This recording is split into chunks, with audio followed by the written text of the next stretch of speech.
그 사고는 새벽도 아니었고 폭우도 아니었고 눈길도 아니었습니다. 햇볕이 잘 들던 평범한 오후였습니다. 아파트 단지 안 시속 20km 제한 구간.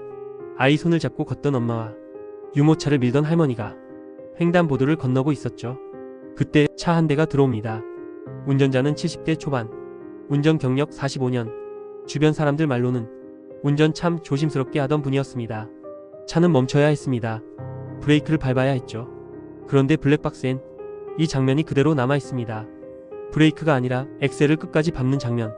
엔진 소리가 커지고 차는 속도를 올립니다. 누군가는 소리를 질렀고 누군가는 얼어붙었고 누군가는 피하지 못했습니다. 사고 후 운전자는 이렇게 말했습니다. 브레이크를 밟았어요. 그는 거짓말을 한 게 아니었습니다. 정말로 그렇게 믿고 있었으니까요. 이게 고령 운전자 사고의 가장 무서운 지점입니다. 술도 아니고 졸음도 아니고 난폭 운전도 아닙니다. 인지 오류. 뇌가 순간적으로 잘못된 판단을 내려버린 겁니다. 전문가들은 말합니다.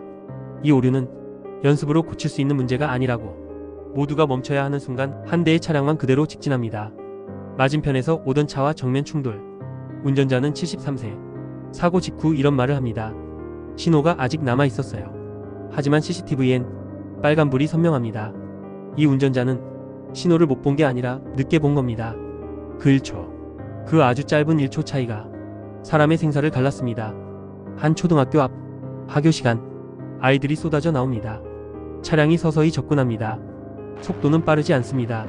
그런데 차가 멈추지 않습니다. 아이 한 명이 부딪히고 차는 그대로 인도로 올라섭니다. 운전자 70대 중반. 사고 원인? 아이를 못 봤다. 그 아이는 키가 작았고 그날은 모자에 눈이 가려 운전자의 시야는 훨씬 좁아져 있었습니다. 이런 사고들은 계속 늘어나고 있습니다. 경찰 기록, 보험 통계, 응급실 데이터. 공통점은 사고는 70대 초반부터 증가. 피해는 보행자 아이 노약자. 그래서 나온 이야기. 관리 기준을 75세가 아니라 70세부터 봐야 한다. 여기서 많은 사람들이 화를 냅니다. 그럼 70대는 다 위험하다는 거냐? 운전 못하게 하겠다는 거냐? 아닙니다. 아무도 그렇게 말하지 않았습니다. 문제는 이겁니다. 사고가 나면 되돌릴 수 없다는 것. 운전자는 실수였다고 말할 수 있지만 피해자는 다시 일어설 기회조차 없을 수 있습니다. 실제 사고 기록을 보면 이런 문장이 반복됩니다. 운전자는 사고 직전까지 자신의 운전에 문제를 느끼지 못함. 이 문장 정말 무섭지 않나요? 느끼지 못한 상태에서 이미 위험해져 있었다는 뜻이니까요. 어느 응급실 의사의 말입니다. 고령 운전자 사고는 사고 순간보다 사고 후가 더 참혹합니다.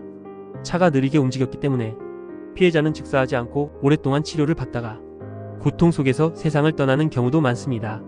그 고통을 누가 책임질 수 있을까요?